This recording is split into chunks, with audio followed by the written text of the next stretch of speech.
Magandang araw po sa ating mga kapatid sa gobyerno, at sa inyong mga kaguro, nawa ay nasa maayos kayong kalagayan, saan man kayo naroroon, at kung saan man kayo naaabot ng ating video.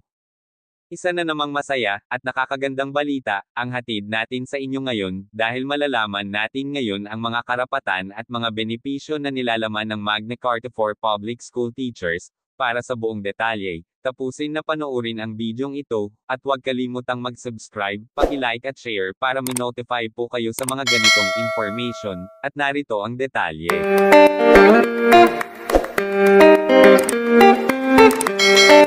Pag-aaral sa ating mga batas, libre, walang bayad, hashtag may batas pala.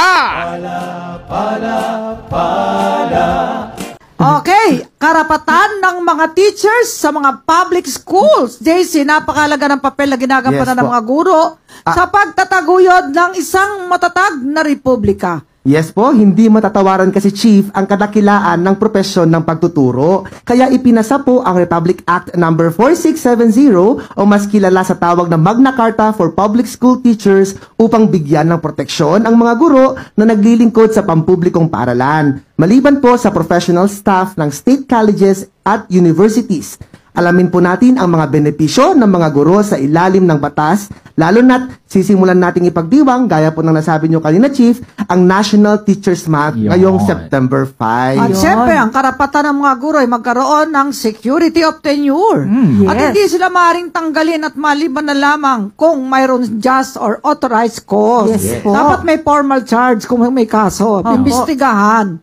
At merong due process, notice, and hearing. At ang permanenteng guro hindi maaaring ilipat sa ibang lugar, no? Basta itatapon. Kapag wala itong pahintulot, maliban na lamang kung dahil sa tawag ng tungkulin, at kinakailangan siyang mailipat sa ibang lugar para magturo. Yes. Opo, ano pang karapatan ng mga guro? Kapag ang permanenteng guro ay sinampahan ng kasong administratibo, siya ay may karapatang mapadalhan ng notice in writing kung ano ang ikinakaso laban sa kanya at madepensahan ng kanyang sarili. At hanggat maaari, ito ngayon ko lang nalaman, dapat magsagawa ng mga hakbang ang mga otoridad na may empleyo sa parehong lugar ang mga guro na mag-asawa. Ayan, JC, may karapatan ng guro na bigyan ng 6 na oras sa bawat araw na na pagtuturo po sa silid-aralan. Yes, kung kinakailangan po niyang magtrabaho ng higit sa 6 na oras, maaari po itong gawin. Subalit, hindi po mas mataas dapat sa 8 oras sa bawat araw. Ang parehong halaga ng kanyang sweldo dapat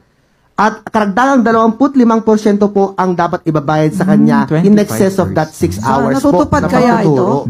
Sana matupad ng DepEd ito, no? Sa mga public. At Kay, ito po, isa pa pong karapatan tulad po ng ibang ahensya ng pamahalaan, ang mga guro ay mayroon pong karapatang makisapi po sa legal na organisasyon upang madepensahan ang kanilang mga interes. Ang pagpaparanas ng diskriminasyon sa mga gurong kasapi at sasapi sa lehitimong organisasyon ay mahigpit na ipinagbabawal po ng batas. Ayun, talaga naman, dapat legitimate organization. At iba yung pakikipag-ugnayan, ano? At siyempre, Enoch, may sinasabi na karapatan doon sa mga leave benefits, ano? Yes po, pwede silang magkaroon ng study leave at retirement benefits. Ang mga guro sa pampublikong paaralan na umabot na sa retirement age at service requirements ng tungkol sa mga batas, sila ay tatanggap ng one-range salary raise upon retirement na magiging basehan para sa pagkukwenta ng lump sum ng retirement pay at monthly benefits para sa nasabing mga guro. Saka may insurance din sila sa GSIS, di ba? May counterpart ng government, yung RLIP, no? At meron naman personal,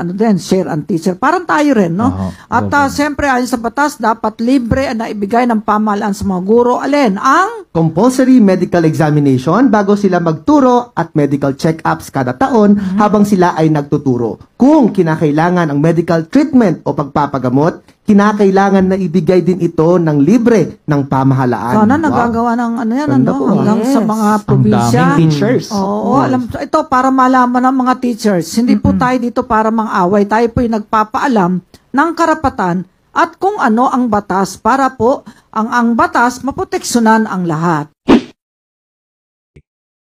At dito po nagtatapos ang ating video, nawa ay marami tayong natutunan tungkol sa karapatan at iba't ibang benepisyo ng guro, at kung nagustuhan niyo po ang ating video, pakisulat ng inyong comment, sa comment section, para po patuloy kayo maka-access ng latest information, mangyaring paki-subscribe, like at share para ma-notify po kayo ng mga latest updates. Maraming salamat po.